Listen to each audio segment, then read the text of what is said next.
ரஞ்சனையா ராஜ விருந்துல போல விருந்தோம்பலோ. அஸ்ஸலாமு அலைக்கும். அன்பான அனைத்து உறவுகளுக்கும் இனிய இரவு வணக்கம். மீண்டும் மிக முக்கியமான சில தகவல்களோடு தான் வந்திருக்கேன். வீடியோவை கடைசி வரைக்கும் பாருங்க. தெரியாத நண்பர்களுக்கும் மறக்காம ஷேர் பண்ணுங்க. வீடியோ பிடிச்சிருந்தா ஒரு லைக் பண்ணுங்க, சப்ஸ்கிரைப் பண்ணுங்க, மறக்காம பெல் பட்டனை மோல் செலக்ட் பண்ணுங்க. அப்போதான் நான் போடக்கூடிய ஒவ்வொரு தகவலும் உங்களுக்கு நோட்டிஃபிகேஷன் மூலம் கிடைக்கும். Mister president, Bravo, congratulation. IMF மூலம் இலங்கை ஜனாதிபதி அனுரகுமார திசாநாயக் அவர்களுக்கு வாழ்த்துக்கள். சரியான அச்சீவ்மெண்ட்டோட சரியாக கொண்டு போகிறீங்க அப்படின்ற மாதிரி கங்க்ரேட் பண்ணியிருக்கிறாங்க. ஓகே, ஆனால் இப்போது இலங்கை நாட்டுக்கு மிகப்பெரிய ஒரு சலுகை, வெளிநாடு வாழ் தொழிலாளர்கள் அனுப்பக்கூடிய பணம்.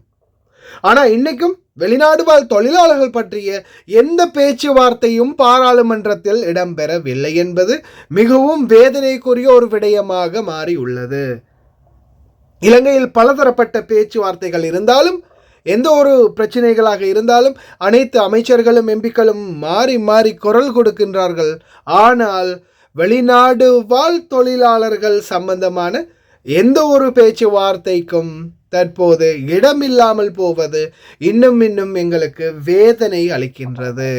கிட்டத்தட்ட குவைத்திலிருந்து மட்டும் $700 மில்லியன் வருடத்துக்கு கிடைக்குது அப்படின்னு ஜனாதிபதி அனுரகுமார திசாநாயக் அவர் சொல்லியிருந்தார். அதுக்கப்புறமா ஏதோ ஒரு வழியில் முட்டி மோதி மன்றாடி போராடி கடைசியில் போனஸ் புதிதாக வரக்கூடியவங்களுக்கு கிடைக்கிற மாதிரி பண்ணியிருக்குது. ஆனால் இங்கே 10 வருடம் 20 வருடம் ஏன் 30 வருட காலங்கள் கூட வேலை செய்த தாய்மார்கள் தந்தைமார்கள் இன்றைக்கும் வெளிநாட்டில் கஷ்டப்பட்டுக்கிட்டு இருக்கிறாங்க. அவங்களுக்குரிய போனஸ் அதையும் பெற்றுக் கொடுக்கலாம். சவுதி அரேபியாவில் எக்ரிமெண்ட்டில் போனஸ் இருக்குது, அதையும் பெற்றுக் கொடுக்கலாம். அதே மாதிரி மற்ற நாடுகள், அரபு நாடுகள்லையும் அதுக்குரிய சட்டம் இருக்குது. அதை அமலுக்கு கொண்டு வரதுக்கு இலங்கை தூதரகங்கள் உடனடியாக வேலைவாய்ப்பு பணியங்களோடு இணைந்து அந்த நாட்டு தொழிலாளர் திணைக்களங்களோட பேச்சுவார்த்தை நடத்தினா நிச்சயமாக மற்ற அரபு நாடுகள்லையும், துபாய், கத்தார், ஒமான், பஹ்ரைன் இந்த நாடுகள்லையும் பெற்றுக் கொடுக்க முடியும். அதோட சேர்த்து சவுதியிலையும் எக்ரிமெண்ட்லேயே மென்ஷனில் இருக்குது. ஆனால் அது இன்னும் செயல்படுத்தலை. தூதரகம் ரெடி பண்ணினாங்கன்னா நிச்சயமாக நல்லதொரு வாய்ப்பை பெற்றுக்கொள்ளலாம். Very effective in dealing with the bonds. That is truly remarkable achievement. So my very first message to you, Mr. President, is bravo. Congratulations for what you have achieved. I know it is not easy.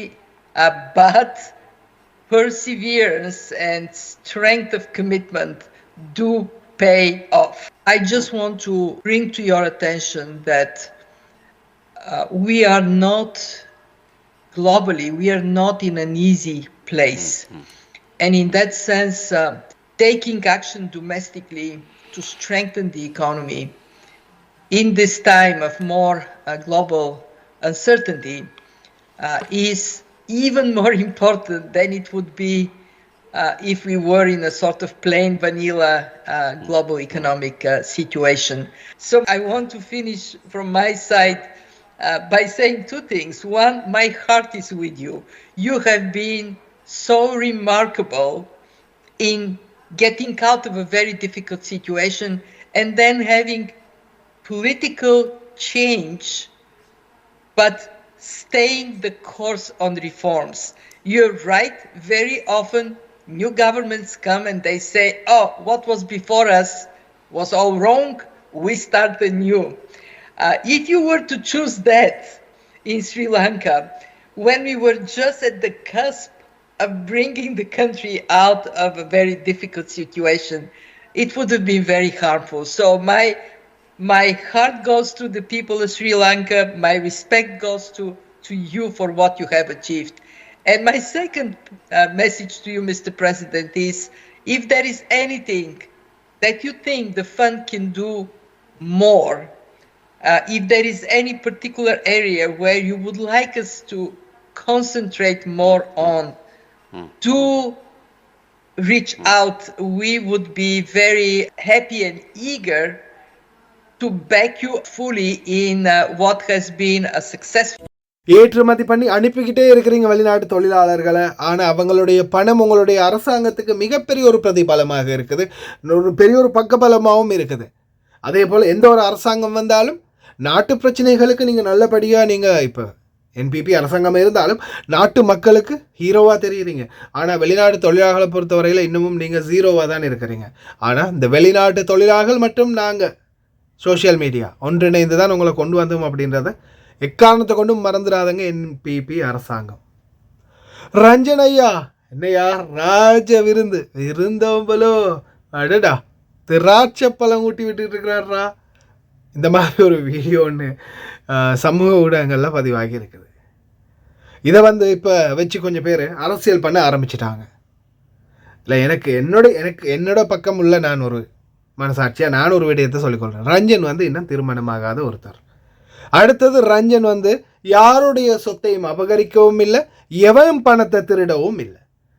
அவர் சொந்த பணத்தில் சூதாடினா என்ன, இல்லை தாடினா என்ன, உங்களுக்கு என்ன ஆகுடா? என்ன பண்ணினா உங்களுக்கு என்ன? வேலையை பாருங்க, அரசியலில் இதுக்குள்ளே திணிக்காதீங்க. ஏன்னா ரஞ்சனை பொறுத்த வரையில் அவர் என்ன செஞ்சாலும் அது அவருடைய காசில் செய்கிறாரு. அதே மாதிரி அவர் வீட்டில் மனைவி வச்சுக்கிட்டு வெளியில் கொடுத்தன நடத்தவும் இல்லை. அதே மாதிரி யாரையும் பலாத்காரம் பண்ணவும் இல்லை. அவங்க விருப்பப்பட்டு ஒரு சிலர் போகிறாங்க, ஒரு சிலர் பணத்துக்காக போகலாம். அது அவங்களுடைய தனிப்பட்ட விருப்பம். இது சோஷியல் மீடியாவில் மிகப்பெரிய ஒரு வைரலாகவும் இப்போ கொஞ்ச நாளாகவே பார்த்திங்கன்னா இந்த மாதிரி கதைகளை தான் மிகப்பெரிய ஒரு பிரபலமாக இதை மாற்றி ஏதாவது ஒரு விடயத்தை திணிக்கணும் இல்லையா. தேசபந்து தொண்டை தலைமறைவு இலங்கையில் பொலிஸ்மா அதிபரை போலீஸால் தேடுற அளவுக்கு இலங்கையுடைய நிலைமை மாறி இருக்குது. அதே மாதிரி செவ்வந்தியை காணும். செவ்வந்தியை எந்த கிணத்துலையோ எந்த கிணத்துலையோ அல்லது எந்த பாலாங்குழியில் தள்ளி மூடிட்டானுங்கன்னு யாருக்கு தெரியும்? செவ்வந்தியை தேடுறதை விட்டுட்டு முதல்ல தென்னைக்கோணை தேடி கண்டுபிடிங்கடா. போலீஸ்மா அதிபரே இலங்கையில் இன்னும் தேடி கண்டுபிடிக்க முடியலை, அதுக்குள்ளே எங்கன்னு செவ்வந்தியை கண்டுபிடிக்கிறது? இன்ஷா அல்லாஹ் பார்க்கலாம். என்பிபி அரசாங்கம் வெளிநாட்டு தொழிலாளர்களுக்கு சரியான நியாயமான தீர்வுகள் இன்னும் கொடுக்கலன்றது மனதுக்கு வேதனையாக உள்ளது. உங்களுடைய கருத்துக்களையும் பகிருங்க.